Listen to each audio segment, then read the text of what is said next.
Kwento-kwento lang ba talaga ang nasa Bible? O baka naman may ebidensyang iniwan ang kasaysayan at siyensya? Isa sa pinaka-controversial na kwento sa buong Bible ay ang pagkawasak ng Sodom at Gomorrah. At ngayon, may mga findings na nagsasabing baka nga totoo itong nangyari.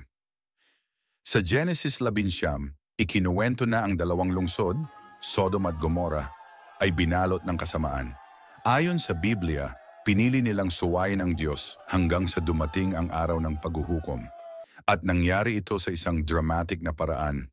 Then the Lord rained down burning sulfur on Sodom and Gomorrah out of the heavens. Genesis 19:24. Para sa marami, isang alamat lang ito. Isang moral lesson disguised as myth.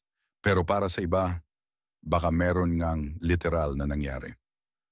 Nung mga nakaraang taon, isang team ng archaeologists